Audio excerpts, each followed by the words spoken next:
I am such a dumbass. I missed one of the biggest stories ever about the Hamilton family. I've been going on about Charlotte and what they were doing there in the Yorks and stuff, but just as an aside from that, during the Second World War when Rudolf Hess had his mad took off in a Messerschmitt and flew to Scotland, well, he was trying to get to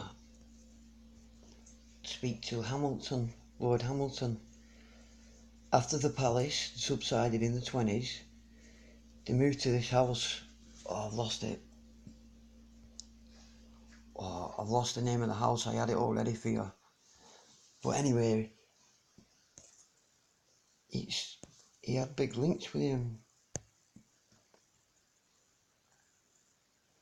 He was heading to speak to the Duke of Hamilton, his good friend, he said, supposedly on a peace mission. That's the same Hamiltons I've been going on and on and on and on about. That's Hess, innit? He hung himself in Spandau prison with an electrical cord fucking in 80s, when he was about 80 or 90 or something. Well, supposedly hung himself. I don't know. What's that? But how did I miss that, eh?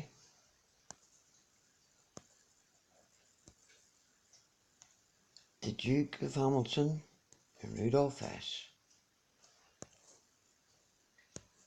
You know what I'm saying? That's how mad's that? Look, Secret Scotland. Rudolf Hess landed on Eaglesham Moor.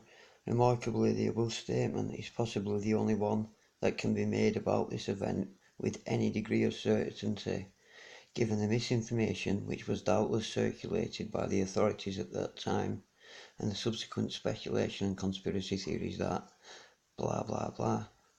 But there's loads of accounts that he was trying to get to speak to Lord Hamilton. There's loads of pictures of them together. I think it even mentions it in Wiki.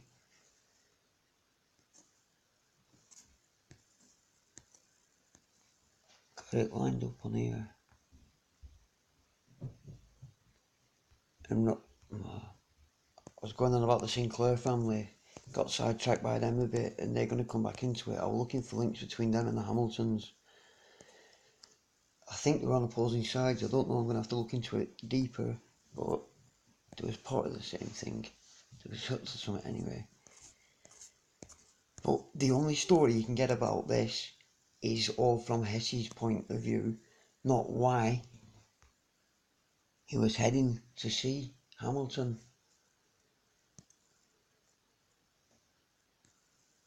But you can't get anything about it.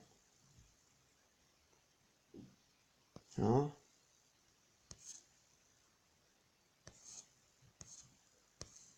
It's I'll find it in a minute for you, bear with me.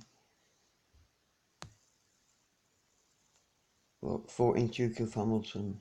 Sir Douglas Hamilton, 14th Duke of Hamilton and 11th Duke of Brandon, lived from 3rd of February 1903 to 30th March 73, a member of one of Scotland's leading noble families.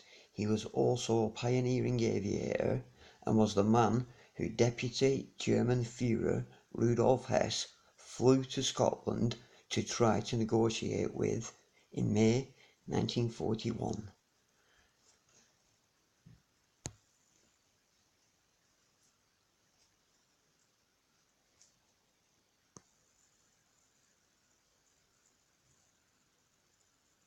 Oh, there's Hamilton Palace back in the day,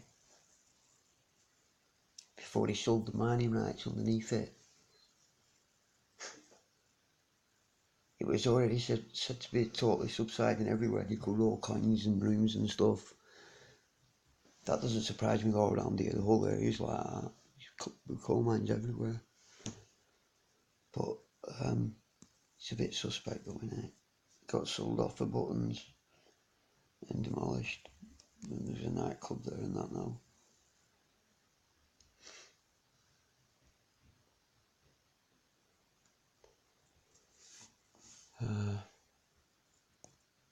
Yeah, this says the same. The wider picture in Scotland at the time is set out in our historical timeline.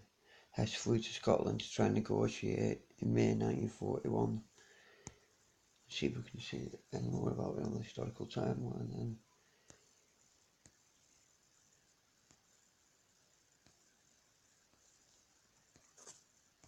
I'm being really rude and just flicking past these because I want to get to that bit, but I'll come back and look at these.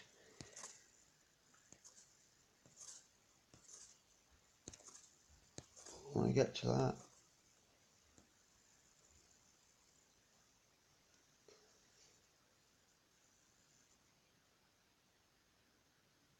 On 5th of February 1941, the SS Politician, loaded with 264,000 bottles of whiskey, runs aground on Eriskay in the Western Isles. Much of the cargo is salvaged by residents. That's what they made that Ealing comedy Whiskey Galore about, isn't it? Based loosely on that.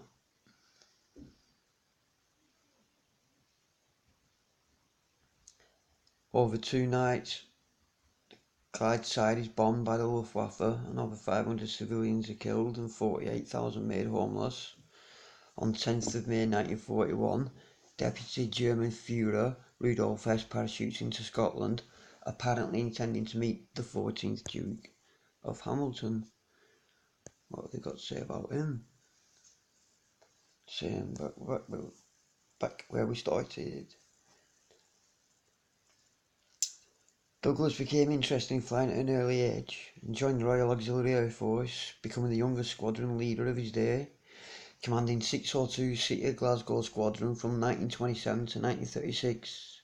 In 1933, Lord Clydesdale, as he was known, flew higher than anyone before him to complete the first flight over Mount Everest using a biplane with an open cockpit.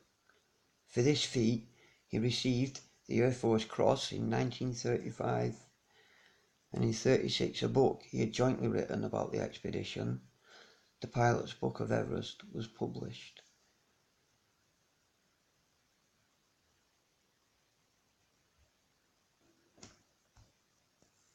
Anyway,